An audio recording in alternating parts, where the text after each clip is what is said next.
같이 한번 예배에 대한 말씀을 좀 우리 가슴에 담았으면 좋겠다라고 생각이 들어서 오늘 본문 말씀을 선택하게 되었습니다. 창세기 6장 9절에 보면 노아에 대해서 이렇게 하나님이 증언하고 있습니다. 노아는 의인이었고 당대에 완전한 자였더라. 또 에스겔서 14장에 보면 두 번씩이나 노아, 다니엘, 욥 이 세 사람은 구약을 대표하는 인물로 이렇게 소개하고 있는 것을 보게 됩니다. 그렇기 때문에 노아는 신앙의 모범이 되는 사람이고, 노아를 제대로 배우고 노아의 신앙을 잘 따라가게 되면 우리도 노아처럼 주님께 인정받고 또 하나님의 쓰임받는 그런 믿음의 사람이 될 수 있다라고 말할 수 있겠습니다. 그런데 이런 노아가 어떻게 이런 아름다운 삶을 살아갈 수 있었는가? 성경은 한마디로 이렇게 표현했습니다. 노아가 다른 사람보다 특출났기 때문도 아니고, 노아가 다른 사람보다 모든 면에서 훌륭한 사람이 아니고, 다만 하나님의 은혜를 입었기 때문이다. 그렇게 말합니다. 하나님의 은혜를 입었기 때문이다. 하나님의 은혜를 입은 자의 삶의 특징을 우리가 한마디로 이렇게 묶어 표현한다면, 그거는 절대 믿음, 절대 순종, 절대 헌신이라고 세 가지로 표현할 수가 있습니다. 노아는 절대 믿음의 사람이었습니다. 하나님의 존재에 대한 절대 믿음을 가지고 있었기 때문에 하나님이 말씀하실 때 그것이 인간적으로는 도대체 받아들이기 어렵고 이해하기 어려운 그런 말씀이었습니다. 산 위에다가 배를 만들으라고 하는 말이 가장 친화하는 소리입니다. 모든 사람으로부터 분명히 조롱당하고 손가락질 당할 일이라는 것을 그는 잘 알고 있었습니다. 그러나 하나님에 대한 절대 믿음이 있었기 때문에 그는 순종하기로 하고 헌신했다고 이와 같이 말합니다. 노아가 방주를 만든 것뿐만 아니라 방주에 들어가는 것, 또 방주에서 나오는 것, 이 모든 것도 하나님이 말씀대로 순종한 행동이었습니다. 그래서 오늘 8장 15절에 보면 하나님이 노아에게 말씀하여 이르시되 너는 내 아내와 내 아들들과 내 며느리들과 함께 방주에서 나와라 라고 말씀하시니까 그때서 나온 거예요. 여러분 생각해 보십시오. 아무리 노아의 방주가 크다고 할지라도 거기에 땅에 기는 각종 짐승들이 다 들어가 있고, 하늘에 나는 새들이 다 그 속에 들어가 있고, 거기에다가 1년 내내 오물을 싸고 치죠. 그들이 먹어야 될 그 식량이 다 쌓여져 있고, 또 동물 자체에서 나오는 특별한 냄새들이 또 얼마나 많겠어요.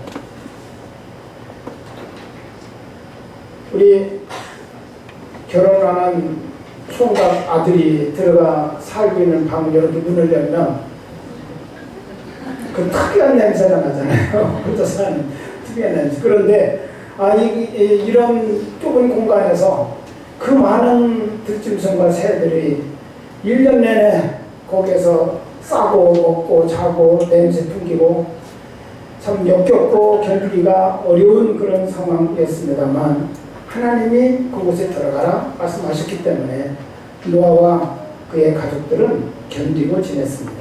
1년 동안, 1년 이상. 나오고 싶은 마음이 굴뚝 같았어요. 그렇지만 하나님이 나오라 말씀하실 때까지 그는 순종하고 그대로 기다렸다는 거예요.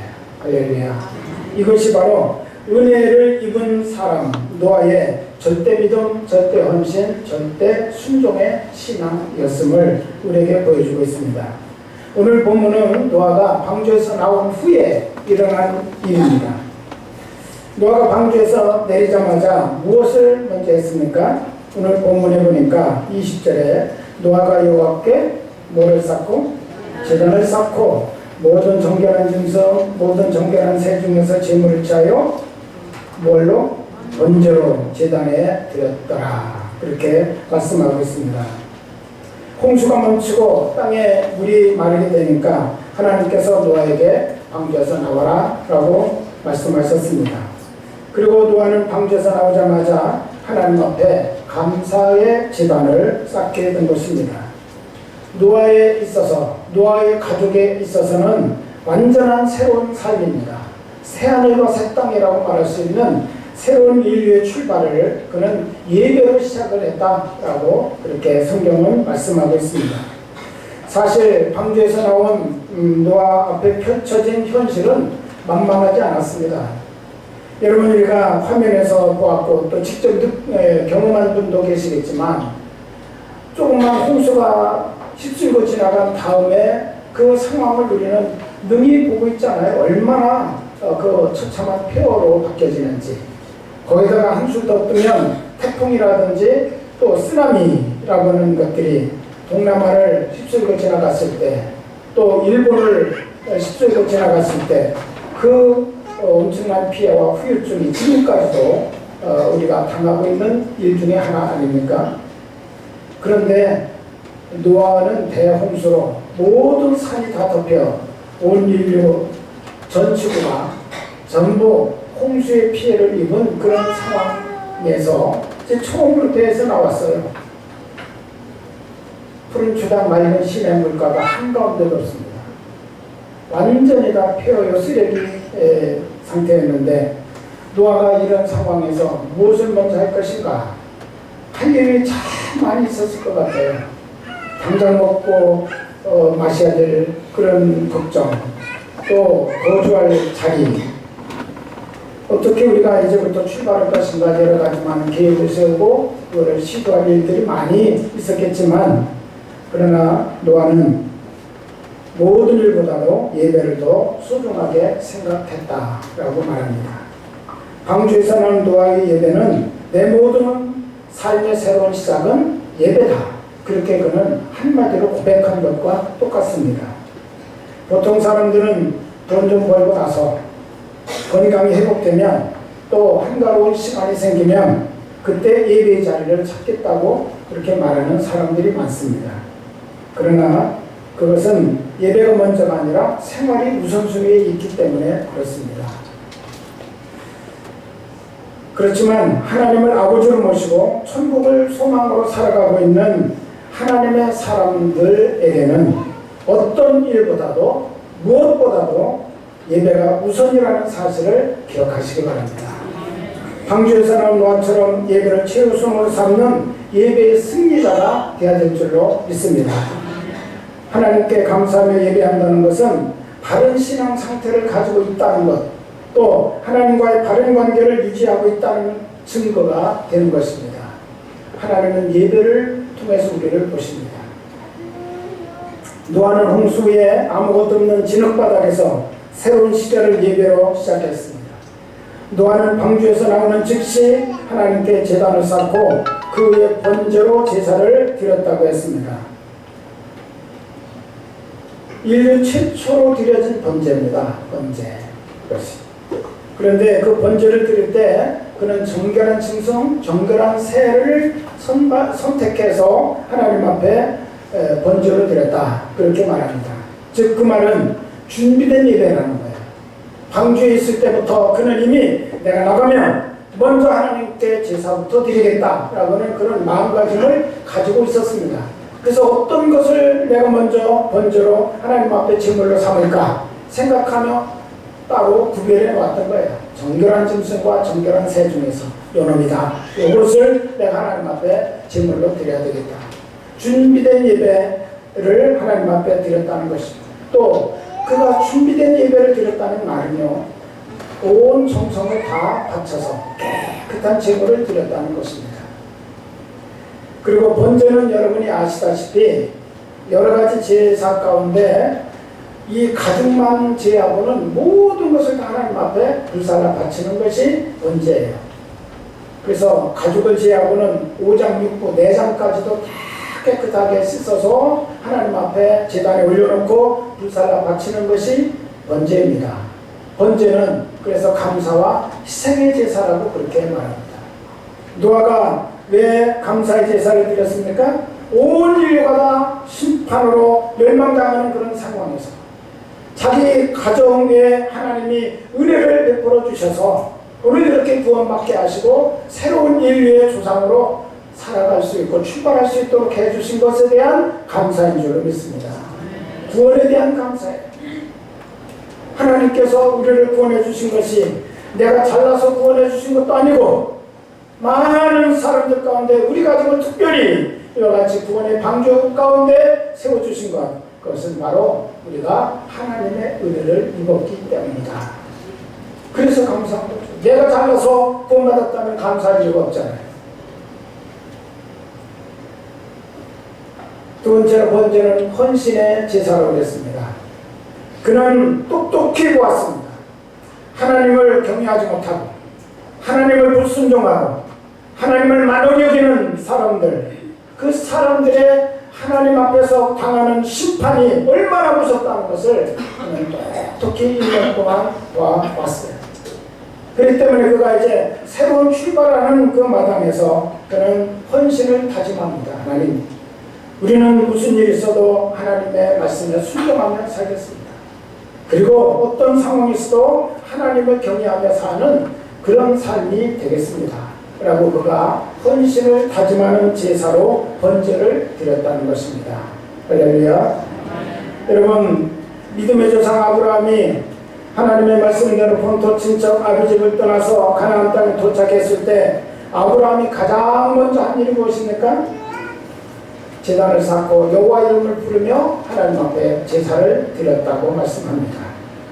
솔로몬이 왕이 되었을 때 그가 할 일이 많이 있었지만 가장 먼저 한 것은 바로 1000번의 번제를 하나님 앞에 드리는 일이었습니다.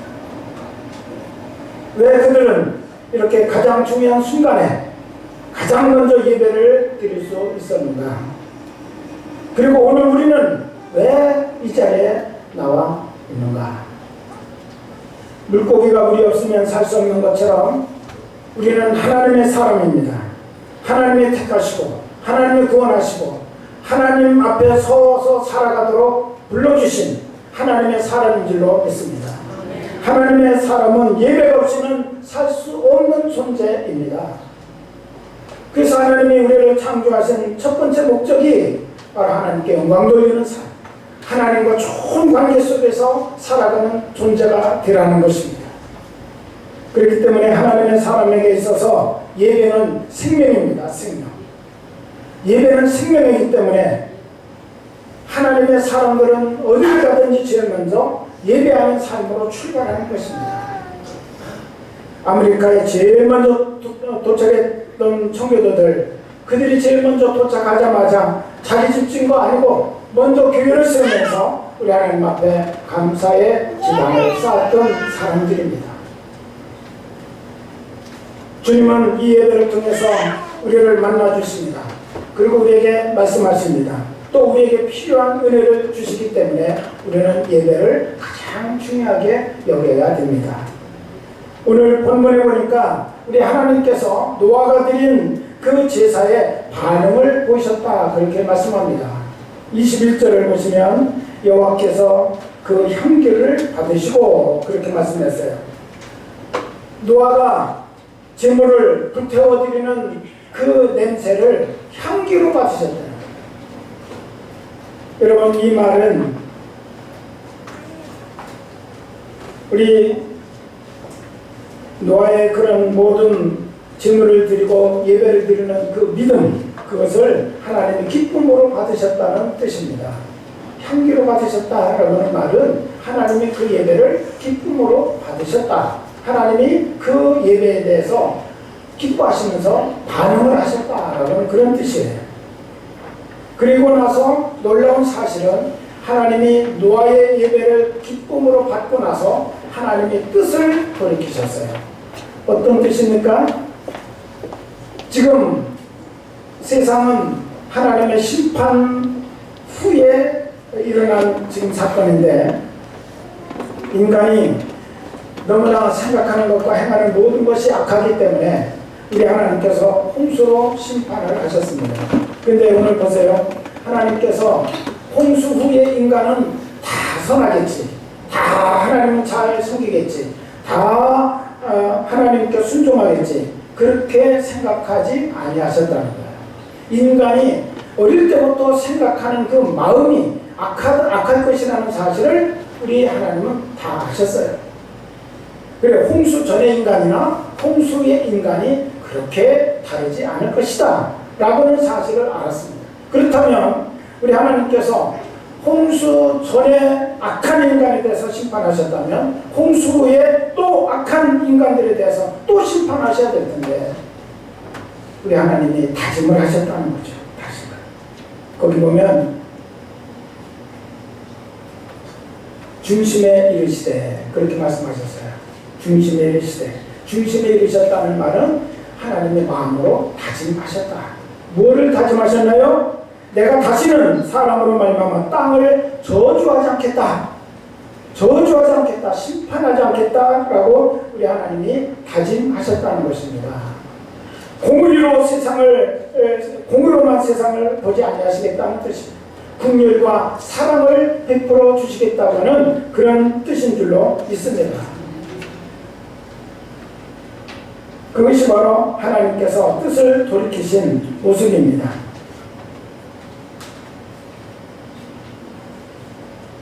21절과 22절을 풀어서 말하면 이런 뜻입니다. 내가 긍휼을 베풀리라. 다시는 사람으로 인해 땅을 저주하지 않으리라.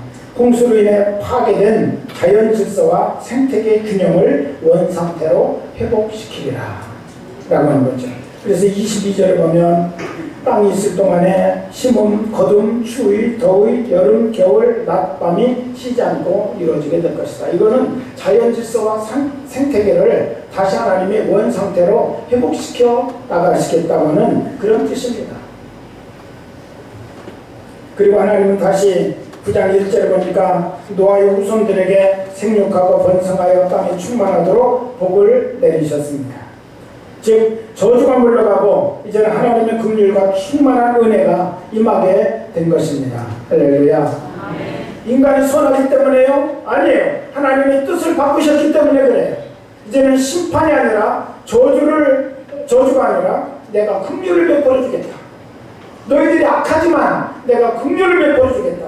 그것이 바로 하나님의 뜻을 바꾸신 거예요. 무엇을 통해서? 노아가 드린 예배를 통해서.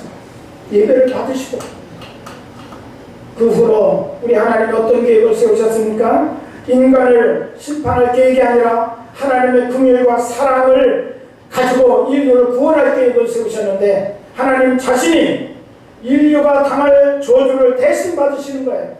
하나님 자신이 인류가 당할 심판을 대신 받으시는 거예요. 그게 바로 십자가 사건인 줄로 믿습니다. 하나님이 인간을 심판하셨다면 노아 이후로 인간은 여러 차례 뒤집어져야 마땅한데, 우리 하나님이 참으시다가 당신이 직접 인간의 몸을 입고 이 땅에 오셔서 대신 심판을 받으시고 대신 저주받으시고, 그리고 우리에게는 구원의 은혜를 베풀어 주시고 우리를 긍휼히 여겨 주사 모든 죄를 용서하여 주신 줄로 믿습니다. 여러분, 예배가 이렇게 중요합니다. 노아가 제대로 된 예배 한 번 때문에, 제대로 된 예배자 한 사람 노아 때문에 신령과 친정을 다해 하나님을 사모하는 마음으로 진심과 전심으로 예배하는 노아 한 사람, 그 예배자 한 사람 때문에 하나님은 그 예배를 향기로 받으시고, 내가 다시는 사람으로 말미암아 땅을 저주하지 않겠다고 그렇게 다짐을 하셨습니다. 그리고 뜻을 돌이키셨습니다. 이것이 바로 예배의 힘이고 예배의 위력이고 예배의 열매인 줄로 믿습니다. 여러분, 예배를 절대로 소홀히 여기지 마시기 바랍니다. 한 번 제대로 드려진 예배는 한 사람의 문명뿐만 아니라 가정뿐만 아니라 인류, 나라와 민족의 역사까지도 바꾸어지는 놀라운 하나님의 역사가 그 속에서 임한다는 거예요. 예배 아무 것도 아닌 것 같고, 아침 지나면 점심 먹듯이 그렇게 와야 하는 것이 예배 같고, 안 오자니 좀 걸리는 데가 있고, 와서 함께 했는데 마음이 집중되지 못하고 분산된 그런 마음 가지고 예배에 한 시간을 참석한다면 그것이 과연 하나님이 그 향기를 받으시는 그런 예배가 될까요? 예배를 위해서 목숨 걸고 예배하는 사람, 그 예배자 한 사람, 그 사람 때문에 하나님은 마음도 바꾸신다는 것입니다. 계획도 바꾸신다는 것입니다. 그 생명을 다한 예배, 진심을 다한 예배, 정성을 다한 예배, 그 예배는 하루를 움직이고 하나님의 마음을 바꾸시는 줄로 믿습니다. 방주에서 나오는 노아가 믿음으로 드리는 예배를 향기로 받으시고 하나님이 다시는 인간을 저주하지 않겠다고 다짐을 하셨습니다. 그 후 우리 인간에게는 저주나 심판 대신에 하나님의 긍휼과 사랑에 의한 구원의 계획과 그 드라마가 계속해서 진행이 되어 왔고 십자가에서 그 하나님의 계획이 완성되게 된 줄로 믿습니다. 노아가 드린 그 한 번의 예배가 진정한 예배자 단 한 사람 노아를 통해서 세상이 구원받게 되었고 인류가 심판에서 건진받는 놀라운 역사가 일어났다는 사실을 오늘 성경은 우리에게 증거해주고 있는 것입니다. 여러분 모세를 잘 아시죠? 십계명을 받기 위해서 시내산에 올라갔을 때 이스라엘 백성들이 금송아지를 만들어 놓고 이것이 우리의 하나님이라 그러면서 그 주위를 돌면서 춤추고 절하고 금송아지를 예배했습니다. 우리 하나님께서 그 모습을 보시고 진노하셔서 말씀하셨습니다. 내가 이 민족을 쓸어버리고 모세 너를 통해서 새로운 민족을 세우겠다. 그때 단 한 사람 모세, 한 명의 온전한 예배자인 모세가 신령과 진정으로 자기 생명을 걸고 하나님 앞에 기도를 드렸습니다. 하나님, 제 이름을 하나님의 생명책에서 지워버리시고 대신 이 백성을 용서하여 주십시오. 생명책에서 지워달라는 게 무슨 뜻입니까? 나는 지옥 보내도 좋습니다 라고는 그런 뜻이에요.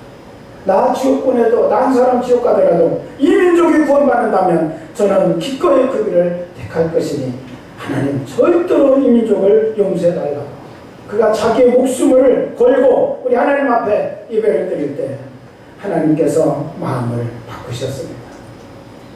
그래서 수백만 명의 그 사람들을 향해서 내가 용서하리라, 내가 다시 이들을 가나안 땅으로 이끌어 드리리라 우리 하나님이 그렇게 말씀하신 줄로 믿습니다. 하나님은 지금도 이 순간에도 단 한 사람, 단 한 명의 예배자를 찾으시고 그를 통해서 그 가족, 그 자녀들 그리고 나라 민족을 구원하시고 복을 주시고자 하십니다. 주님은 분명하게 말씀하셨습니다. 요한복음 4장 23절에서 하나님은 자기에게 영과 진리로 예배하는 자들을 찾으시느니라. 지금도 신령과 진정으로 예배하는 그 한 사람의 예배자를 우리 하나님은 찾고 계시다는 거예요. 단 한 명의 예배자, 바로 저와 여러분이 하나님이 찾으시는 바로 그 한 사람의 예배자가 되기로 결단하는 시간이 되기를 바랍니다. 예레미야 5장 1절 보시면 너희는 예루살렘 거리로 빨리 다니며 그 넓은 거리에서 찾아보고 알라. 너희가 만일 정의를 행하며 진리를 구하는 자를 한 사람이라도 찾으면 내가 이 성읍을 용서하리라. 하나님이 진리를 구하는 사람, 정의를 행하는 그 한 사람을 찾으면 그 한 사람 때문에 이 예루살렘 성을 내가 용서하겠다는 거예요. 여러분, 하나님이 찾으시는 한 사람이 있어야 됩니다. 그 사람은 무엇보다도 하나님께 예배를 사모하는 사람입니다. 저는 명절이 되면 늘 생각나는 것이 하나 있습니다. 저는 저희 가정에서 처음으로 신앙생활을 했기 때문에 언제나 홀로 앉아서 예배를 드렸습니다. 초등학교 시절부터. 그런데 주위를 둘러보면 부모님의 손잡고 와서 예배드리는 아이들, 온 가족이 함께 앉아서 예배드리는 그런 모습을 볼 때마다 정말 시기가 날 정도로 그렇게 아주 보기가 좋고 제 마음에 간절함이 생겼습니다. 우리 가정은 언제나 저렇게 한자리에서 함께 모여서 하나님을 예배하는 그런 삶을 살까? 그것이 늘 제 마음에 사무쳤습니다. 중학교 들어가면서부터 제가 결단을 했어요. 우리 가정은 아주 전통적인 그런 유교 가정 가운데 한 집이었기 때문에 제사를 참 굉장히 중요시 여겼습니다. 그래서 어떻게 우리 가정이 예배하는 가정으로 되기 위해서는 내가 작은 통로가 되고 씨앗이 돼야 되겠다. 그렇게 결단을 하고 한순간에 내가 다 바꿀 수는 없지만 나로부터 시작하자. 그래서 중학교에 들어가면서부터 제사에는 꼭 참석을 했습니다. 참석을 하는데 뒤에 앉아가지고 무릎 꿇고 다른 사람 절할 때 저는 기도했습니다. 하나님, 우리 가정이 모두가 다 이제는 우상에게 절하는 가정이 아니라 귀신에게 절하는 가정이 아니라 오직 하나님께 예배하는 가정이 되게 해주십시오. 근데 몇 년이 지났는데도 여전히 저 혼자 무릎 꿇고 있어요. 그래서 곰곰이 기도하면서 생각했습니다. 하나님께서 어떻게 바꾸실까? 그러면 우리가 시도해야 하나님이 도와주시고 하나님이 바꾸신다는 그런 생각이 들었어요. 그래서 이제 중학교 3학년 때 이제 고등학교 올라갈 때 결단을 했습니다. 정월 초하루부터 음력으로 정월 초하루 제사 드리는데 그때부터 우리 가정이 하나님께 예배드리는 가정이 되었으면 좋겠다. 그렇게 생각하고 제가 그거를 위해서 한 달 전부터 준비 기도를 했어요. 하나님 도와주십시오. 저는 정말 우리 가정이 예배드리는 가정이 되기를 사모합니다. 그렇게 바꿔주십시오. 그러면서 한 달을 준비하고 내가 큰아버님에게 가서 무슨 얘기를 할까? 저 완고한 유교 사상으로 꽉 찬 저분의 마음을 내가 뭘로 움직일 수 있을까? 여러 가지로 막 생각하고 시나리오를 만들어가지고 준비를 했지만 자신이 없더라고요. 그래서 계속 기도하고 어느 날 큰아버님을 찾아갔습니다. 학교에서 직접 집으로 가지 않냐고 큰 댁으로 가가지고 큰아버님을 뵙고 제일 먼저 말문 열기가 참 어렵더라고요. 그래서 단도직입적으로 그렇게 말씀드렸어요. 큰아버님 이번 구정부터 정월 초하루부터 우리 제사를 하나님께 예배로 바꾸시다. 뜬금없이 갑자기 그 말을 하니까 큰아버지도 단도직입적으로 말씀하셨어요. 안 돼. 그러니까 갑자기 이게 오랫동안 마음을 다해서 준비했던 그 모든 것들이 하늘에 노래지면서 다 잊어버리고 아주 허망한 생각이 들어요. 야, 한순간에 한마디로 무너지는 것 같아요. 너무 억울하고 너무 안타까워가지고 되고 안 되고는 그건 뭐 하나님께서 하실 일이고 내가 준비한 이야기라도 큰아버지께 말씀을 드려야 되겠다 그렇게 생각하고 그때부터 내가 왜 우리 가정을 예배하는 가정으로 바꾸고 싶어 하는지 그 이유에 대해서 쫙 설명을 했어요. 그런데 지금은 무슨 얘기했는지 생각은 안 나요. 근데 하여튼 한순간도 끊어지지 않고 한 30분 이상을 제가 말씀을 드렸어요. 큰아버지가 넋을 잃고 쳐다보는 거예요. 제가 말을 많이 안 하는 사람인데 저 녀석이 어떻게 저렇게 말을 잘하냐 그런 생각을 하고 계신 것 같았어요. 그리고 나서 제가 말씀드렸습니다. 큰아버님 이렇기 때문에 저는 우리 가정이 예배드리는 가정이 되기를 원합니다. 허락해 주십시오. 그랬더니 벌써 표정은 보면 알잖아요. 많이 누그러지신 표정이 보였어요.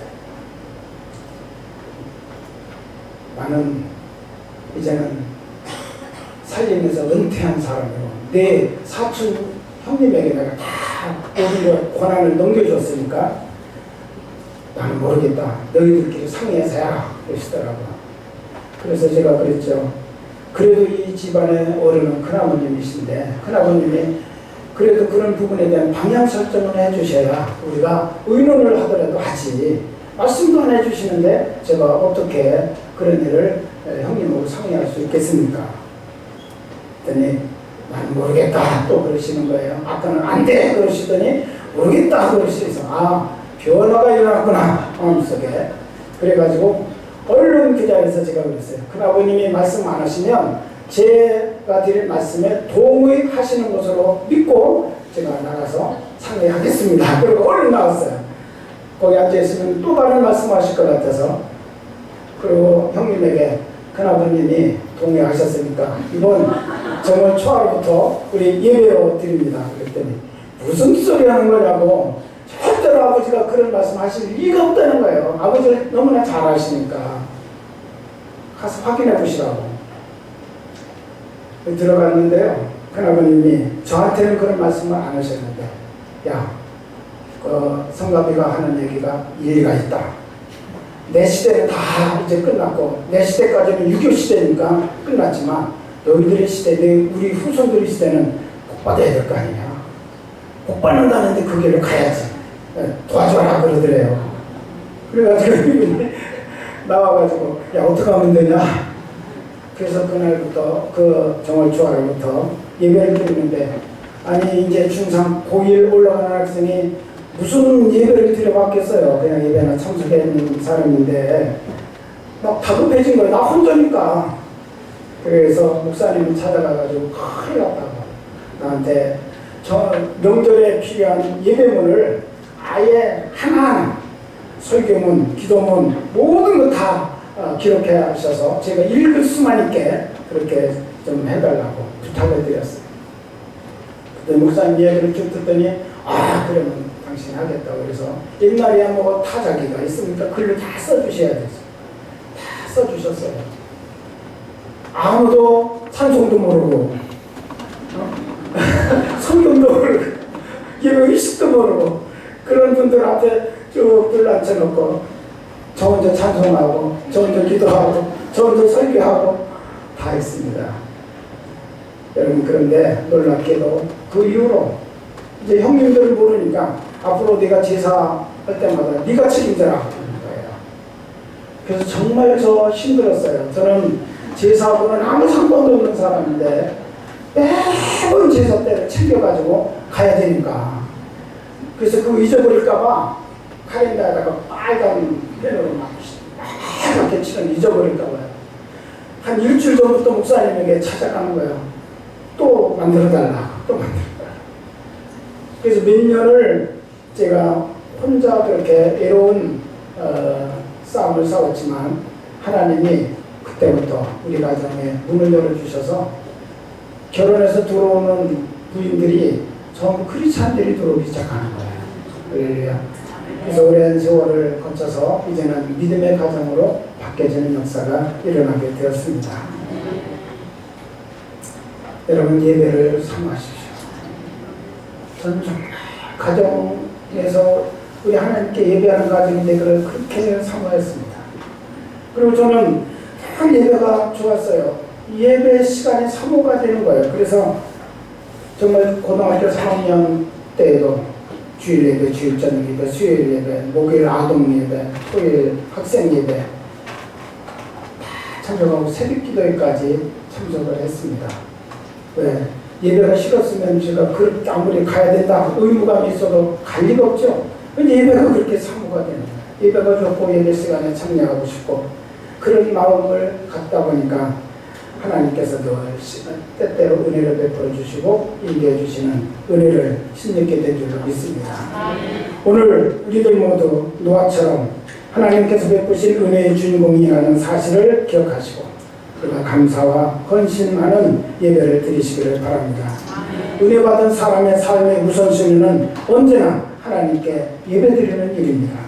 저와 여러분의 인생의 예배가 온전하게 회복되기를 바랍니다. 또 우리 모두의 가족이 하나님께서 찾으시는 온전한 예배자로 세워지기를 위해서 결단하는 시간을 갖기를 우리 주님의 이름으로 축원합니다. 기도하겠습니다.